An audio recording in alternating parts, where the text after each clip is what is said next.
What is that one stranger that you never forgot? Saw a similar question with this answer once, and it stuck with me as something I do now. When I was 15 years old, I ran away from home because I was pissed off at my parents for a reason I can't remember. I didn't have much money, so I decided to hop onto the SkyTrain, public transport train in British Columbia, and ride it as far as it would go. I reached the end of the line in less than an hour and decided I wanted to ride it all the way back again, while trying to formulate some kind of plan of how I wanted to live the rest of my life without my parents or anyone. At the last stop, or the first stop, depending on your perspective of it, a girl came on and sat in the row right behind me. I didn't pay much attention to her at first, as I was busy writing my life plan in a napkin. It was a few minutes later that she got up and sat next to me, curious as to what I was writing. I told her the story, and after a few laughs, we began talking about everything and anything. Her name was Amanda, 17 years old and absolutely wonderful. She told me she was getting off at the last stop, which was also the first stop, depending on how you look at it. It was also the stop I had gone on originally, and I told her we would ride to it together. The train ride took less than an hour, and what a wonderful hour indeed. When the last stop did come, we both knew we probably wouldn't see each other ever again. This was before the days of cell phone, and I was a shy little kid afraid to make moves. As we got to the end of the sidewalk, which split into two different directions, she went right and I went left. Before saying goodbye, she turned to me and asked me a question that has become a wonderful part of my life. She asked me, "Tell me something you've done or want to do that you think I should do. It can be anything, as challenging as you want it to be or as easy. As long as you give me the rest of my life to complete it, I promise I'll do it." I was confused as to why, but I thought about it and told her, "Sing a song, a cappella in a room full of strangers." She said perfect and asked me if I would like a challenge as well. I told her I did, and she told me, "Read, from start to finish, Ulysses by James Joyce." I'd never heard of it at the time, but I agreed, and we said our goodbyes. I have an awful memory and can't remember most conversations I have with most people, but I remember all of that clearly. You know why? Because of the challenge she gave me. In the 12 years that have passed since, I've tried to read that book in over 150 different sittings. Every time I open my copy of the 780-page monster of a book, I always think of her. I always think of that day.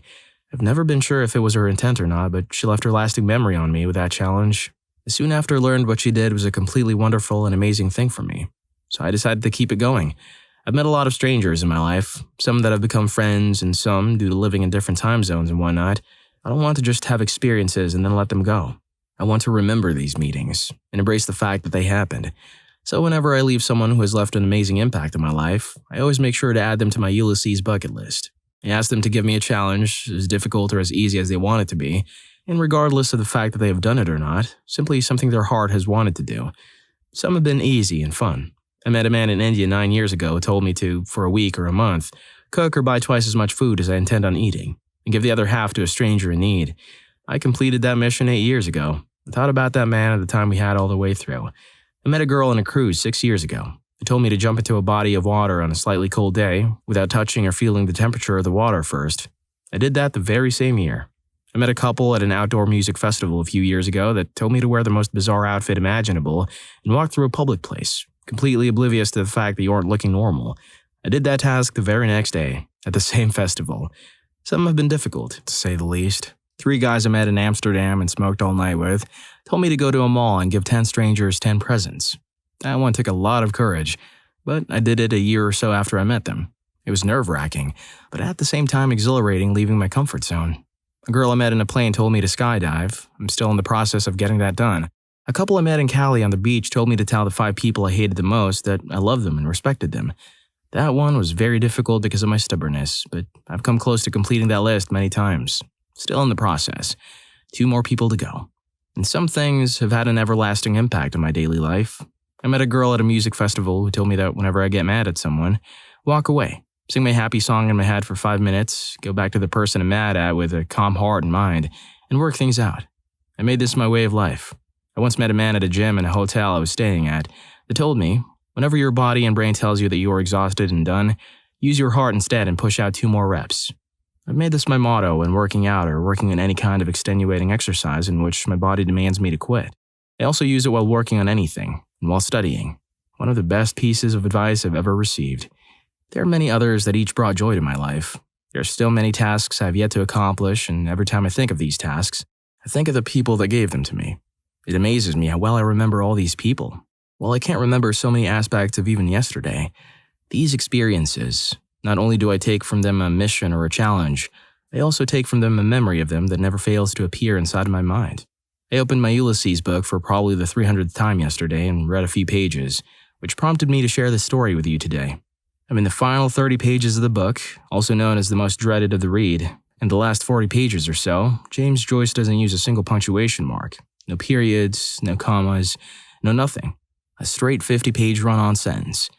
I never saw Amanda that day, nor do I know if she ever did get a chance to sing a song to a room full of strangers, but what I do know is that she gave me a gift that has never once stopped giving. So wherever you may be, thank you for giving me the Ulysses bucket list, and I swear I'll finish it one day. My life advice? Simple. Create your own Ulysses bucket list. I'm kind of lacking words at the moment, and I'm in awe of the power of the universe. Writing this story was just to relive a moment in my life, and to share it with others and maybe help them in some sort of way, or just give an entertaining story to read. Never did I think there was the slightest chance I would actually get to talk to her again. But that's exactly what happened. Last night I found out that the Amanda that guy who ate knew was in fact the Amanda I met 14 years ago. You gave me a chance to continue a life story that stopped writing 14 years ago. I will never forget this. Damn. Netflix, come get this guy, jeez. Story 2. Cincinnati, Ohio, 2005. Just turned 18 a couple days before when my mom told me that, because I'm an adult now, that I can't live in military family housing with them anymore and I have to move. Which was a lie. Made the very poor decision to take a Greyhound bus from North Carolina to Iowa, and after a couple of delays, making this a 3-day trip. I finally arrive at Cincinnati with my next destination being a small town in eastern Iowa. Get to the bus terminal and the woman says, "Oh, you missed it. The next bus going there doesn't leave until tomorrow night." It's about 9 in the morning, meaning I was going to have to stay there for more than 24 hours in the terminal and I had no money. And the last time the bus driver stopped off somewhere in Tennessee to let people buy food and stuff, I was too scared to get off the bus to get food. From the trash, so I hadn't ate for days. Totally defeated, I just say, "Oh, okay." And she says, "You aren't mad?" And I say, "No, it's not anyone's fault." So she dashes out towards the buses and finds the driver about to leave to Davenport, Iowa, about 30 minutes from where I was going. This bus was a lot nicer than what I had been on for the past couple of days, so I must have received some kind of upgrade. She saved me from being really hungry for an extra 2 days. Story 3. I was in college, was starting another fall semester, had a new job but no place to live after being screwed over by some people I had arranged to rent a room from before returning from an internship out of state. I was off work at 5 a.m. and had nowhere to go and just sleep, so I decided to drive to Louisiana, which was about 45 minutes away, and do something. Ended up at a casino. Decided to go in with $100 and a pack of cigarettes. Learned to play craps. Table got hot for the other players. One guy in particular was placing $1,000 bets while I'm just doing the $15 minimums, trying to learn the game. Big money ended up making about $12,000 over the course of my dice rolls. I lost my 100 after gaining some but losing out. I start to leave, the guy catches up to me before I make it out and asks me if I'm okay. He notices I was really tired and frustrated looking. I just tell him I'm having a hard time, don't get specific. He slaps $2,000 in chips into my hands and tells me to have a better night and thanks me for the luck I bought him at the tables and just leaves after patting my shoulder. To add, I lived in Beaumont, Texas at the time, worked in Winnie, Texas at a new concert or rodeo arena that had just opened a couple of weeks before, and had been playing craps in Lake Charles. I was in the process of saving money from work for a place. Please, if you're ever in a position to do something good for another person, don't hesitate. I cashed out and had a deposit and first 3 months of rent paid up in my new place by the end of the next day. If you're out there, dude, thanks again. You were my hero that day. Hell, that year. I just hope I can do something like that for someone one day. I've always wanted to do something like this, too. I'm always too nervous to ask how one is feeling, but this story reminded me that I should take the time to do so and maybe make someone's day. If you do too, then don't forget to hit the like button and subscribe to my channel if you haven't already. Now let's get back to the stories. Story 4. 7 years ago, my girl and I broke up. Being in my early 20s and having the audacity to think I'd met the one true love of my life, I felt like my world was crashing around me. A few nights later, I went to a local bar by myself to try and strain my head out with a fifth of bourbon. The bar's patio almost always gets full at night. The only open seat was at my table. A pretty little blonde girl walks out, looks at the seat, smiles and says, "Hi, how are you?" Sits down and starts smoking. We end up making small talk, which leads to me spilling all the overly personal crap that rational people don't dump on a stranger at a bar. I even remember crying at some point. But she wasn't weirded out or put off. She didn't judge me. She just listened and interjected occasionally to hear more details to get a better grasp of the situation. After an hour of losing my stuff, I regained composure and ended up getting to know her. She had gone through a failed engagement about a year prior and was now doing fine. Told me I'd be fine too, in time. At about 1 a.m., after about 4 hours of talking about life and all the crappy things that come with it, she looked at her phone and said, "Oh, dang, I've got to go. You take care, you hear? You'll find your happiness, I promise." And left before I had the chance to get her phone number or even her name. I became a regular at that bar and have been back easily over 100 times in the past 7 years. But I've never seen her again. Obviously, I know now that failed relationships are far from the end of the world, but it really stuck with me that a person would take all the baggage on herself to make a complete stranger feel better, even if only for a moment. I really don't ever expect to run into her ever again at this point, but every time I go to that bar, I scan around and kind of hope she'll be there. When I mentioned I wanted to get her number, I meant to keep in touch as friends. She was pretty and very kind, but I'm not in the habit of falling for strangers after a few hours, especially considering the context of the story. Story 5. Middle of the day, April 4, 2012. I was walking home from the bus stop in the middle of the day because I'd just been made redundant and sent home. I had a work phone at the time, so that had to be left behind. No phone, nothing to listen to as I walked, feeling pretty sorry for myself. An old man standing in his driveway called out to me. Short, speaking with a heavy Greek or Italian accent, he asked if I could go inside and change the time on his clock. I didn't know how to do it since daylight savings ended a few days or maybe a week or so before. I had nothing better to do. I went inside and figured it out fairly quickly, and changed the time on his oven or microwave clock too. He said thanks and that he was a widow and his son doesn't live in Melbourne, and it's a very lonely life. I had no idea what to say to that. I said, sorry, I guess, and I knew he was desperate for someone to talk to, but I had to figure out how I was going to pay rent and feed my family. I wasn't feeling chatty, so I stayed maybe another minute or so and went on my way home, maybe 100 miles away. Never saw him again.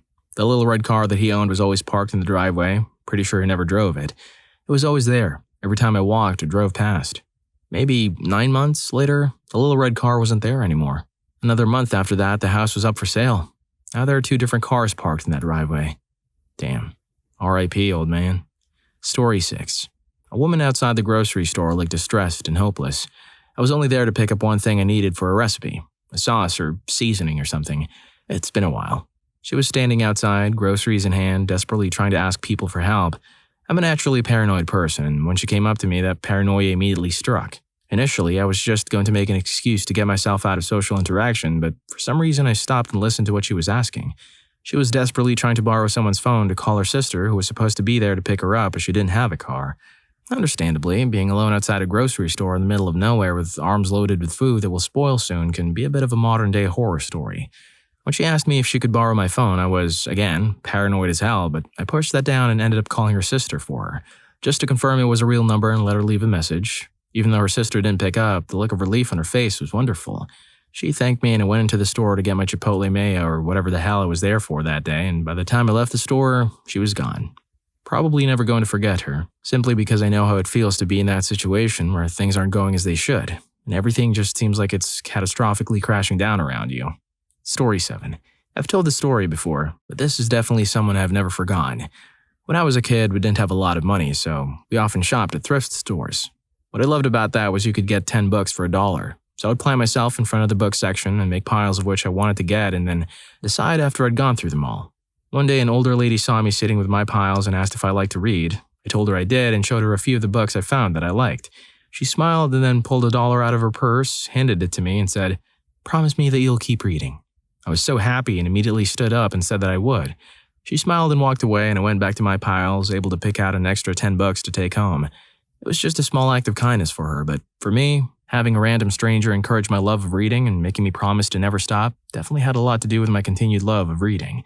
This was over 20 or so years ago, but I still think of her whenever I buy a new book. I wish I had someone like that when I was a kid. Story 8. I was sitting in a sports bar in downtown Boston with my best friend about 20 years ago. I suddenly felt a strong sense of being watched.